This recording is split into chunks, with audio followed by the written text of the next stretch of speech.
गई भैंस पानी में। एल्बम? जी, इनकी शादी का एल्बम है। मैंने आपके रद्दी के पेपर के साथ मिला।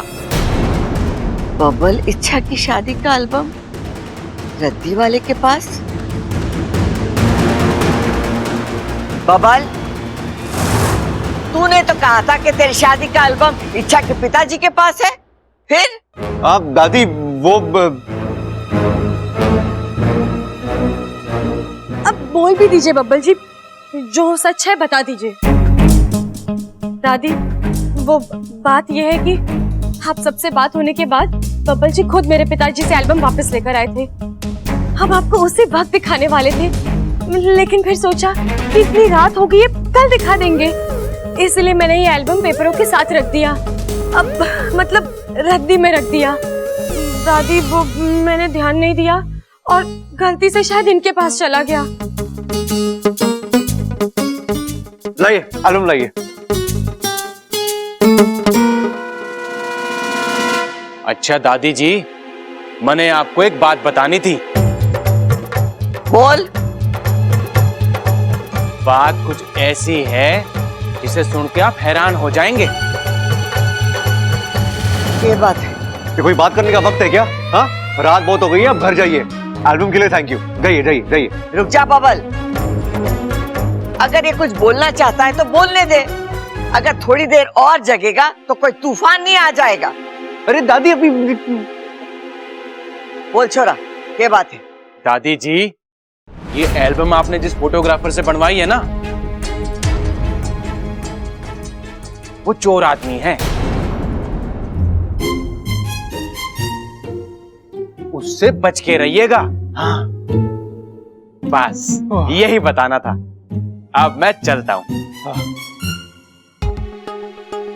खड़क, मने भी वो फोटोग्राफर ठीक ना लगा। एक तो वो भुलक्कड़। एक मिनट दादी, एक गलत आदत की वजह से पूरा इंसान थोड़ी गड़बड़ होता है। ऐसे तो मैं भी थोड़ा बहुत भूलता हूँ। थोड़ा बहुत? ओहो। थोड़ा बहुत से मेरा मतलब है कभी कभी बहुत। लेकिन फिर भी पिताजी ऐसा थोड़ी होता है कि दादी ऐसे क्यों बोल रही हैं? रुक जा छोरा, उस शादी का एल्बम मने दे। कब से उसे देखने की आस लगाए बैठी हूँ। अभी? अरे दादी रात बहुत हो गई है, कल सुबह आराम से दिखाता हूँ आपको, ठीक है? अरे सुबह तक मुझसे इंतजार ना होगा। ला अभी दे, मैं अभी देखूंगी। अरे दादी। अरे बब्बल, अरे दे दे माँ को एल्बम। लेकिन पिताजी आप अरे तेरी शादी की फोटो है ना, जब तक वो देखेगी ना उसे नींद ना आगी।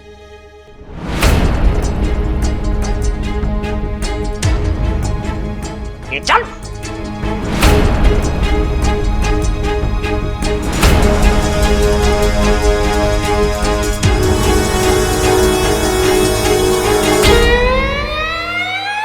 सबसे पहले मैं देखूंगा। सबल, मैंने कहा ना पहले एल्बम मुझे दे। मुझे भी अपनी शादी की फोटो इस फोटोग्राफर से खिंचवानी है। भैया, भाभी, माँ, अपू, जल्दी आओ। इच्छा बब्बल की शादी का एल्बम आ गया है। सबल, हाँ। ला मने दे। नहीं दादी, मैं नहीं दूंगा, पहले मैं देखूंगा। रे सबल, माँ ने बोल दिया मतलब बोल दिया। ले माँ, देख।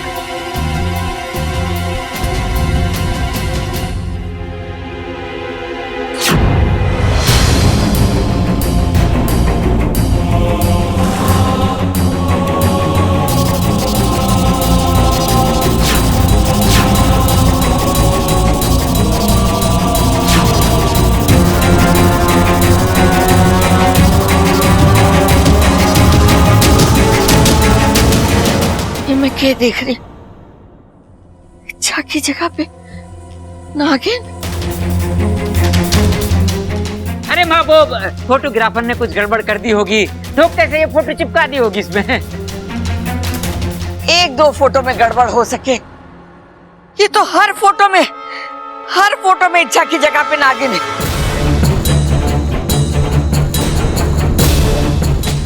छोरी, क्या है ये सब? बोल, क्या है ये सब? हाँ, माँ कुछ पूछ रही है, जवाब दे। बता दे, नागिन क्यों दिखाई दे रही है? मैं बताता हूँ।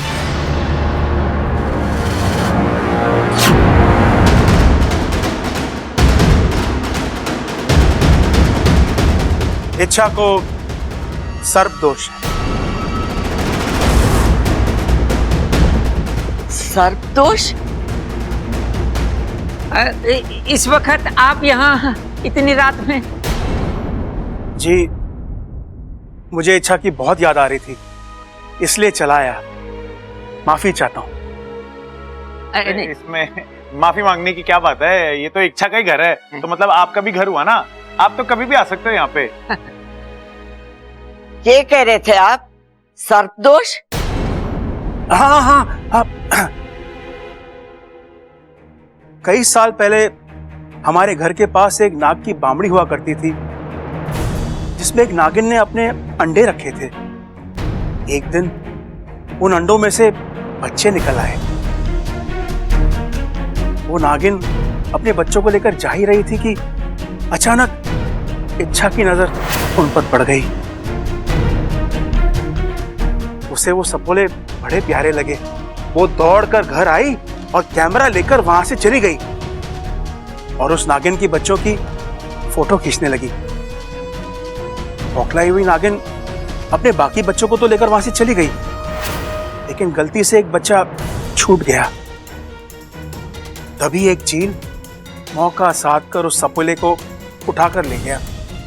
ये सब नागिन देख रही थी। अपने बच्चे को मौत के मुंह में ज्यादा देख उस नागिन के दिल से हाय निकली। शायद वही हाय इच्छा के लिए श्राप बन गई। उस दिन के बाद जब भी हमने इच्छा की फोटो खींची, इच्छा की जगह पर नागिन दिखाई देने लगी।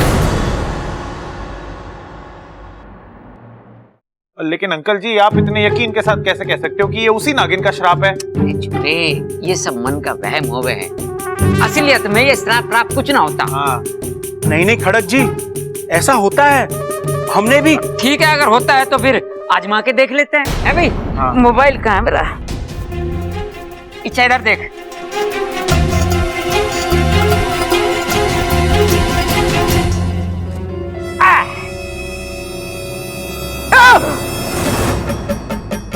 फोटो में इच्छा की जगह नागिन।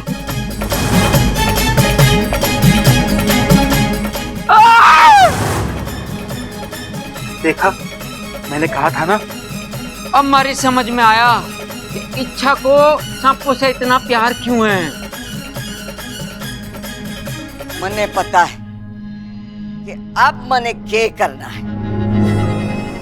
इस सर्पदोष के साथ इच्छा इस घर में नहीं रह सकती। मतलब आप इच्छा को घर से बाहर निकाल देंगे?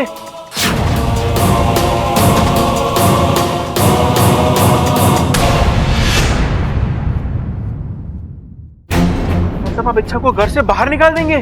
कैसी बातें कर रहे हैं आप? मैं अपनी बहू को घर से बाहर क्यों निकालूंगी?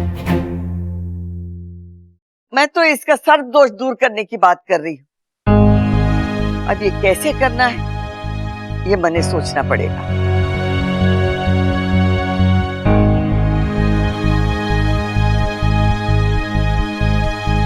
हाय हाय, आज ये फोटो में नागिन दिख रही है, कल असल में नागिन दिखने लगेगी, परसों नागिन ही हो जाएगी और तरसों हमारे पोता पोती भी नाग जैसे पैदा होंगे। बताओ। अरे बातें ठोकना बंद कर। यहाँ बात कुछ और चल रही है, तू कुछ और बोल रही है। अरे कभी तो अपना दिमाग इस्तेमाल कर लिया कर। बताओ बताओ बताओ बताओ। अब भी ना। हे भगवान, ये कैसा दुष्चक्र है। पहले बबल को सर्पदोष हुआ, फिर आप सपेरे बन गए और अब इच्छा को भी। पता नहीं इस घर को सांपों से कब छुटकारा मिलेगा। लेकिन इच्छा, तू चिंता मत करना। हाँ, अम्मा जी है ना, वो सब संभाल लेगी। हाँ पिताजी, आप थक गए होंगे, अंदर चलिए। हाँ हाँ।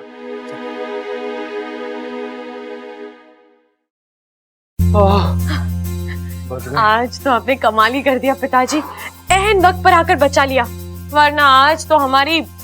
तो मेरी सपोली मुसीबत में हो और मैं ना हूं, ऐसा हो सकता है? वैसे पिताजी एक बात कहूं, आपकी ये कहानी कुछ ज्यादा ही बनी बनाई नहीं थी? हाँ? हाँ, नागिन को सर्पदोष, इससे अजीब कल्पना और क्या हो सकती है? जो भी हो, लेकिन काम कर गई ना। अरे हाँ हाँ पिताजी, बिल्कुल काम कर गई। आपका बहुत बहुत धन्यवाद। आज तो आपने बचा लिया, लेकिन आगे? आगे? अरे दादी ने इच्छा का सर्प दोष दूर करने की ठान ली है। पता नहीं अब वो क्या करने वाली है। इसका भी उपाय है मेरे पास, लेकिन उपाय आसान नहीं है। तुम्हें एक व्रत करना होगा। व्रत? हाँ सपोली, अच्छा होता तो शादी से पहले ये व्रत कर लेती, लेकिन ऐसा हुआ नहीं। तो आप पिताजी? कोई बात नहीं, देर आए दुरुस्त आए। इस व्रत के तहत तुझे एक तपश्चर्या करना है।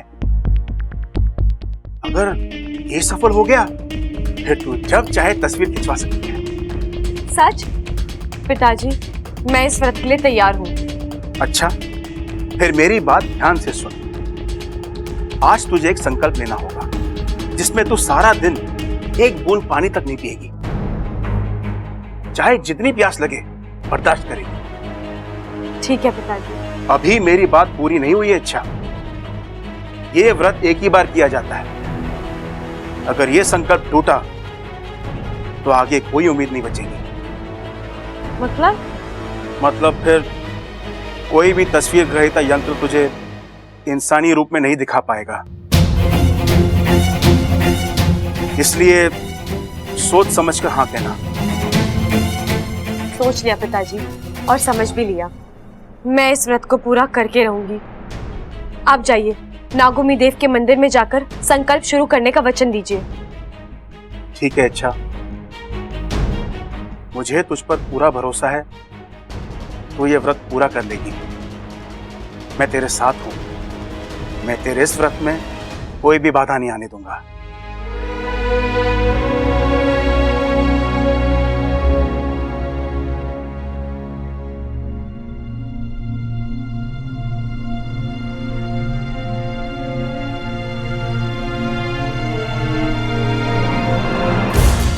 हे नागोमी देव, मैं इच्छा, शेषु सिपली की सपोली, आज इस जल को साक्षी मानकर ये संकल्प करती हूँ कि मैं हर हाल में इस कठिन व्रत को अंजाम देकर रहूंगी। पिताजी, आप जाइए, तैयारियां कीजिए।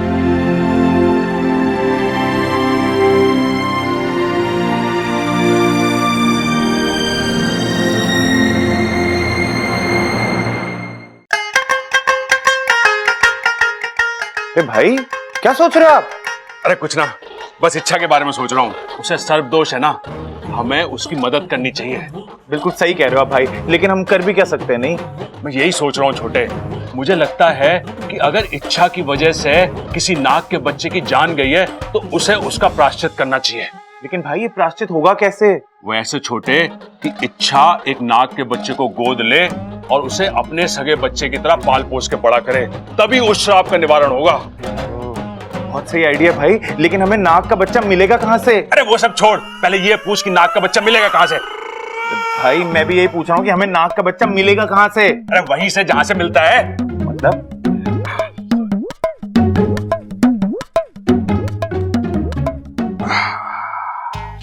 वाओ, ये तो अंडा है। भाई आज मैंने सुबह अंडा नहीं खाया, पता आपको? जो नाग का अंडा है। क्या बात कर रहे हो? नाग का अंडा है ये आपको कहां से मिला? अरे वो जो नुक्कड़ पर अंडे वाले की दुकान है, वहीं से लाया। मैंने उससे कहा कि मुझे नाग का अंडा चाहिए, मुंह मांगी कीमत दूंगा। पूरे 60 रुपए में उसने मुझे नाग का अंडा दिया। 60 रुपए? इतना महंगा? चलो भाई, पैसे की तो कोई बात नहीं, लेकिन वो नुक्कड़ वाला नाग के अंडे भी रखता है क्या? अरे अंडे वाला डंडे क्यों रखेगा? और फिर हम डंडे खरीद के करेंगे क्या? हमें किसी को पीटना थोड़ी ना है। भाई मैं डंडे नहीं कह रहा हूँ, मैं कह रहा हूँ अपना नुक्कड़ वाला नाग के अंडे भी रखता है क्या? अरे और क्या, अंडे वाला है तो हर तरह के अंडे रखता होगा ना। अब छोटे मेरी बात ध्यान से सुन। इस अंडे को हम सेकेंगे, इसे गर्मी देंगे, और उसके बाद इस अंडे में से एक नन्ना मुन्ना सा नाग का बच्चा निकल कर आएगा, और उसके बाद इच्छा की मदद से हम उस नन्हे मुन्ने बच्चे को पाल पोस के बड़ा करेंगे। वाह भाई, लेकिन भाई हम इस अंडे को सेकेंगे कैसे? वही तो सोच रहा हूँ छोटे।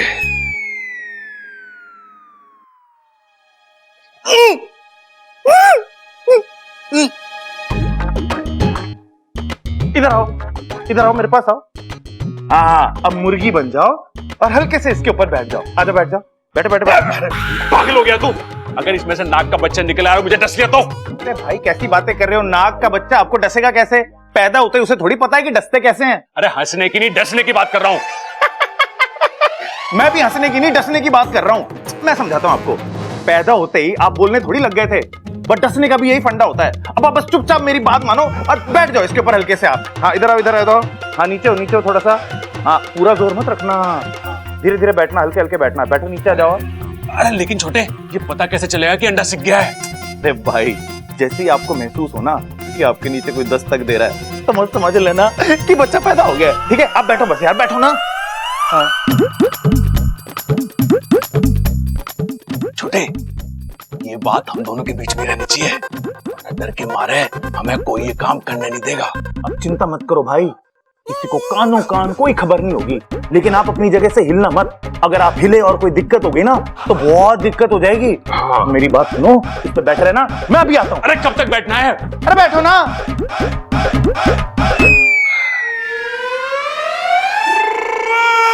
देखना बब्बल जी, यहाँ मेरा व्रत पूरा होगा और वहाँ हमारी परेशानी हमेशा के लिए दूर हो जाएगी। इस व्रत के बाद जब भी मैं फोटोज खिंचाऊंगी, इंसानी रूप में ही दिखाई दूंगी। और हम शादी के कपड़े पहनकर दोबारा हमारी सारी फोटोज खिंचवाएंगे और फिर हमें हमारी तस्वीरें किसी से भी छुपानी नहीं होगी। लेकिन अच्छा, ये व्रत, ये संकल्प जितना तुम सोच रही हो उतना आसान नहीं है। जानती हूँ बब्बल जी, लेकिन जब आप मेरे साथ होते हैं मुझे कोई चीज मुश्किल नहीं लगती। हमारा प्यार मुझे ताकत देगा। बबल, इच्छा, दादी, छोरी, तेरा सर्प दोष का निवारण मैंने मिल गया है। हमारे पास कुछ पुरानी किताबें हैं, उसमें सर्प दोष कैसे दूर करते इसका उपाय लिखा है। तुझे शिवजी पर चढ़ाया हुआ 4 लोटे पानी दिन भर पीना है और फिर उसके बाद किसी नाग की बामड़ी के सामने एक छोटा सा मंदिर बनाना है और तुझे अपने हाथों से नाग देवता की मूर्ति की स्थापना करनी है। दादी, आपका उपाय अच्छा है, लेकिन अभी अभी मैं एक संकल्प कर चुकी हूँ जिसमें अगले 24 घंटे तक मैं पानी नहीं पी सकती। इस व्रत का सुझाव मुझे मेरे पिताजी ने दिया था। छोरी, ये बात मुझे पहले बतानी चाहिए थी ना। दादी, वो मुझे... देख छोरी, मैं तेरे पिताजी की घनी इज्जत करती हूँ। तू उनका बताया हुआ व्रत जरूर रखना, लेकिन अभी नहीं, 2 दिन बाद। अभी जो मैं व्रत कह रही हूँ उस पर तू ध्यान दे।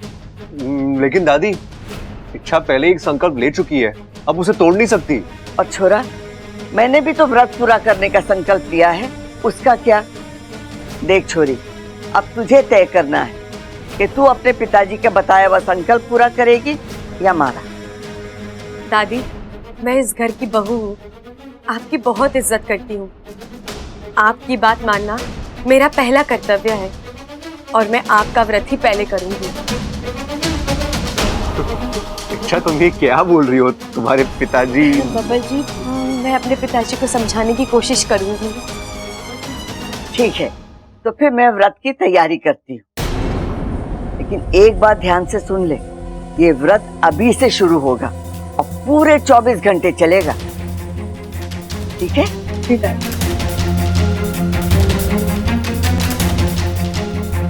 अच्छा, तुमने दादी को भरोसा क्यों दिलाया?